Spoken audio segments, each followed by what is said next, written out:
Well, hi there, and welcome to Hello, It's Better to Talk.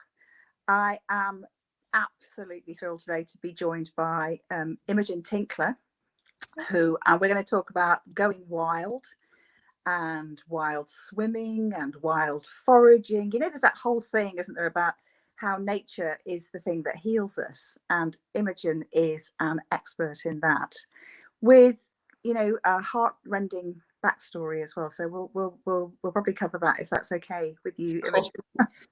Cool. Because we've just finished mental health awareness week, haven't we? Although really it should be mental health awareness year, like for infinity, for forever. But I'd really love to hear from you, Imogen. So tell our viewers what's important to you about the wild. I was going to say, with mental health, I always say it's like a diet. People say I'm on a diet, but we're always on a diet because it's what you eat. And our mental health is important to us all the time because our motivation goes up and down, doesn't it, in how we feel. And we often think it's just us that happens to. Yeah. And it's really not. And that's why, to me, the wild is so important to me, from the seasons, because sometimes in winter we all want to curl up a little bit more.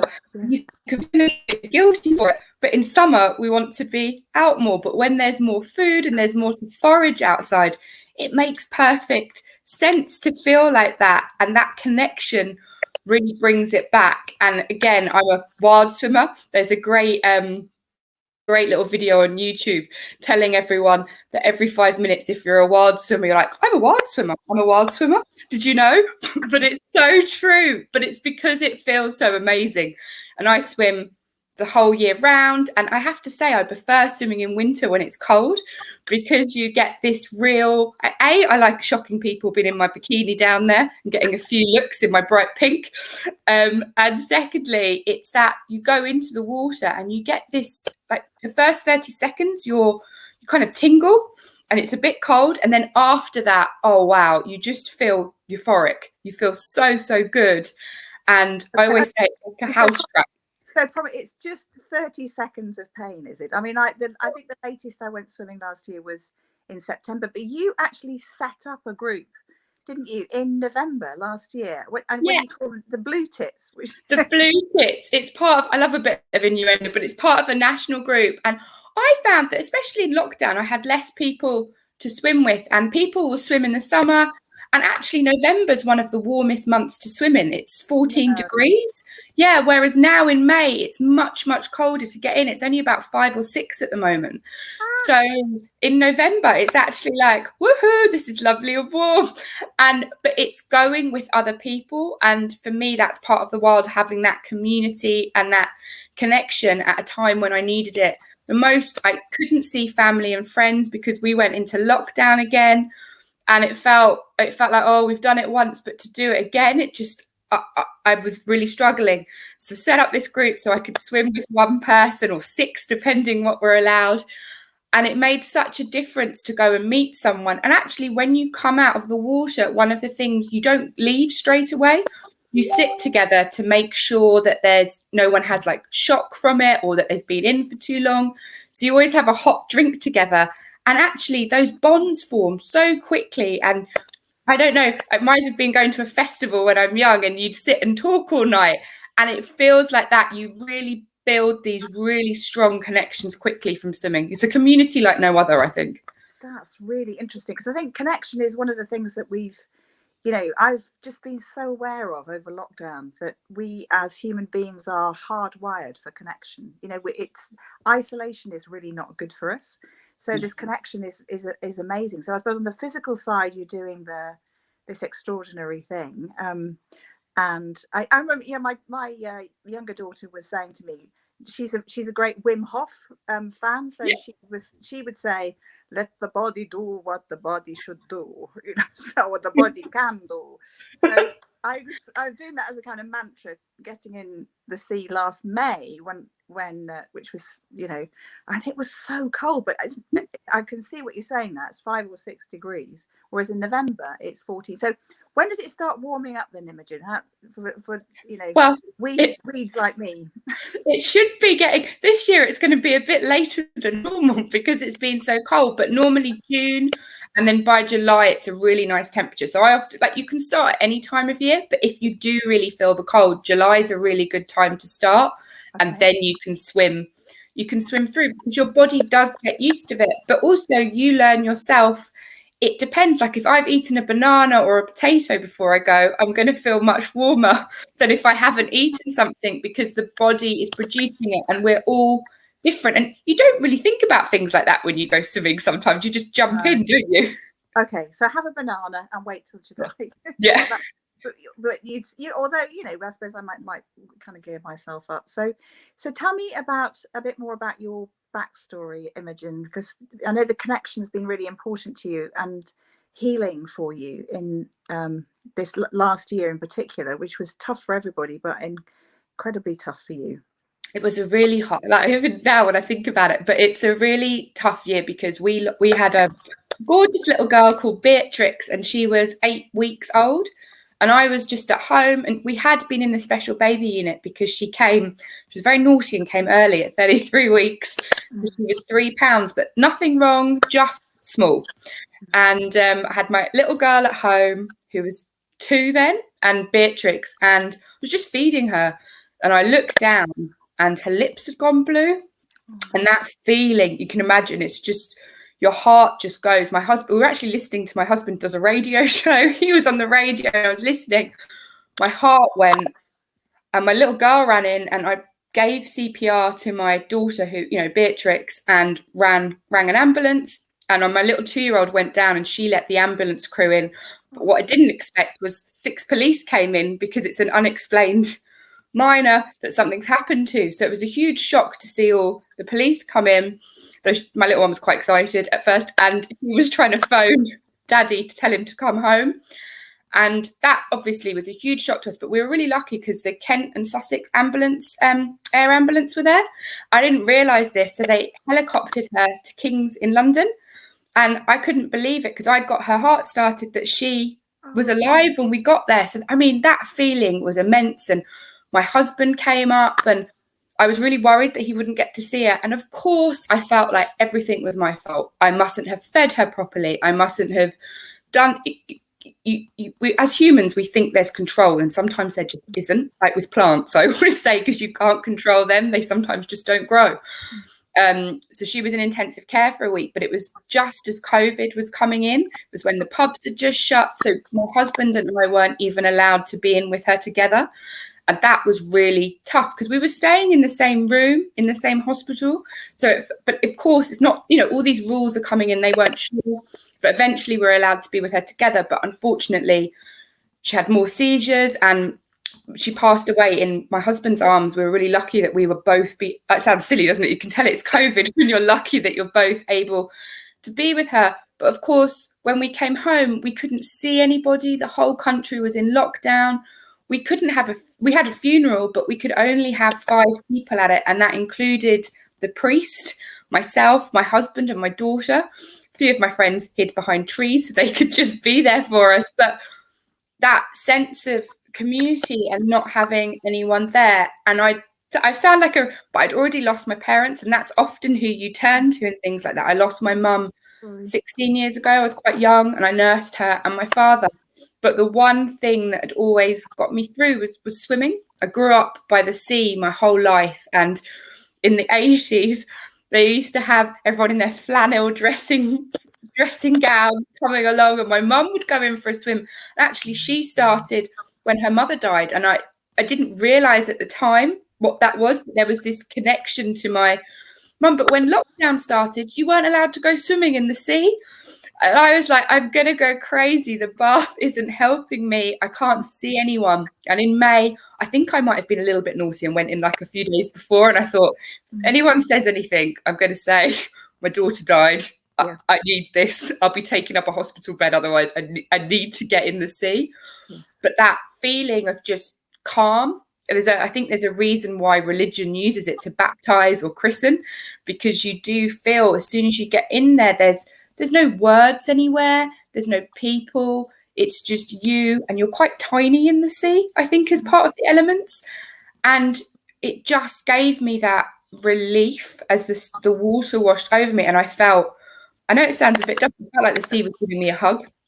And it's one of I can't tell you that difference that made. And then obviously I was going on my own, but starting to build a community. So it's a bit odd when you don't know people, and then they ask you something, how many children have you got? And I'm very honest and very open, so I'll say 2. And their poor faces when I end up saying, oh, 1 passed away, because people don't know what to say. But at least you're getting in the sea, and they know me now, so we can have a bit of humor. I know that sounds maybe, but I feel like people avoid talking about things too much. And because I'm open, other people have been more vulnerable and open. And it's really helped a lot of us through lockdown to be able to have those conversations. Well, yeah. Bless your heart. Bless everything about you. I mean, what a terrible loss. I mean, it's an unimaginable loss for many people, and to talk about it and to share with people about it. And I love that idea about the sea giving you a hug. God, that's so moving. Thank you. So the swimming has really helped. And I mean, don't want to pretend that everything's going to be easy, because it's not, is it? It's just living with grief. It doesn't go away. It's there. Completely. It's complete. And also it makes me laugh now, because I'm 14 weeks pregnant now, which is amazing. But so I feel really, excited, but it's also quite nerve-wracking. And again, I talk about that a bit, but I've got a word a dyslexic can't pronounce, it's basically the tsunami of morning sickness. And last time I went for a swim, I went for a swim and I ended up in hospital because swimming makes you dehydrated. And so I was like, don't take my swimming away from me. But I still go down and just even put my feet in if I can't get in on certain days, to be connected to everyone and feel part of it. But I'm able to get back in now. Actually, Wednesday? It's the pink moon. Right. No, not the pink moon, the flower moon. And I've organised a swim, because we're allowed 30 people now. And we're going to have a fire, and we're going in at 10:30 at night because of the tides. And you just feel a bit naughty. And I think that also feels really good when we're living in these times. Absolutely. Naughtiness has been sort of taken away from us a little bit, hasn't it? And so adding in a good dollop of naughtiness is definitely a great thing to do.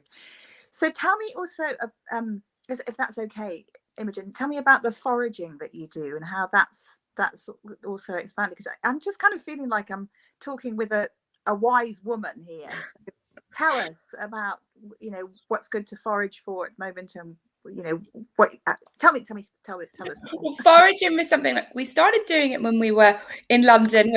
We always get we're originally from Essex, but we moved, and my husband actually had quite bad mental health and he'd left his job.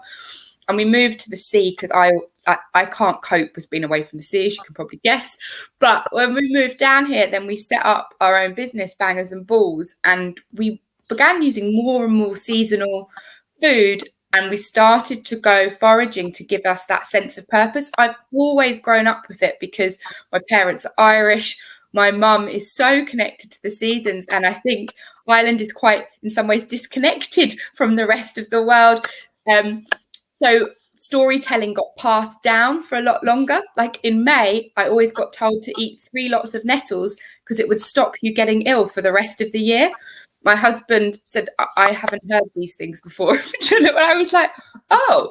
So he knows a lot of the Greek mythology. So we started looking at foraging fairy tales and how you can go foraging and bringing it to life. Because sometimes I find foraging can feel a bit scientific or a bit hippie, or you just imagine someone in a field like Swampy who lives there that forages, and it kind of puts people off, or they think you need too much time. But actually, we make everything from like elderflower wine, which can be a bit too tasty. We're making nettle beer this week, which tastes a bit like cider. Actually, the first time I had it, I thought it was going to taste like earth, or like when you're a kid and you make your own like bits with everything you find. Yeah, exactly. I thought this is going to be horrendous, but it's so tasty. And then the wild garlic, which is just at the end of the season. But for me, again, when Beatrix, like, it was hard to get out. I'm quite, happy, and I try and be positive, but sometimes it's okay not to be positive, and it's okay just to feel sad and own that. But we set up a membership, the Foodie Revolution, and partly for ourselves, if I'm honest, we get up and forage one thing a week, because I'd made that commitment. And I remember like 3 weeks ago, I felt a bit low and it was raining, but we said we were making violets. And if people are like Parma violets, the sweets, you either love them or you hate them. Wow. So we went to get the violets, and it was raining. It was miserable. My 3-year-old did not want to go either. We're in all of our waterproofs. Off we go. And you should have seen our faces. Like, we lit up almost like a pinball machine when we seen these little violets that we were looking for in 26 acres of woodland. But I had a good idea where they were. And my little one, when she found them, she was so excited and said, we have to leave some for the bees and the butterflies. So she'd only pick one of every 10. I was like, well done, you're trained well. But finding them felt so good. And then we came back and made them online with our community. So other people had gone out and found them. And I think doing that together, again, it's that sense of community. But we felt so good on a Saturday morning that we'd been out in the rain and found them, even though it's our job. But that sense of being in the woods, we know it releases serotonin in our brains. And if you're feeling overwhelmed, that fight or flight sense, going out into the woods is proven that being around trees actually reduces that. But sometimes we all don't feel like it, do we? So I also, one of the things we do is a bit more innuendo, is we have a seedy calendar at the beginning of the year. So you get some seeds to plant each month, because the University of Bristol did a study that showing that just having your hands in the dirt, even for 5 minutes, makes you feel happier because of what the chemical, the dopamine that it gives to your brain. So when I've been ill with my thing I can't pronounce, hyper, whatever it is, my little girl kept bringing mud upstairs. I was like, what is she doing? And she was like, Mummy, it will make you happy. Just put your hands in it. And I was like, oh, it does. And then she brought half the beach home. She keeps bringing all these pebbles home because she wants Daddy to turn our bedroom, but into a beach. And he needs to get a paddling pool and a deck chair, she said, so that I feel like I'm at the sea. But I kind of love that. I'm like, yes, you should. Where is my paddling pool? But it's trying to find the light, isn't it, sometimes? It is, yeah. Oh wow, that's a wonderful image of creating the beach inside and your mud. Well, your daughter sounds like she's really kind of getting herself sorted to carry on the business and well, the business of life, I suppose, isn't it?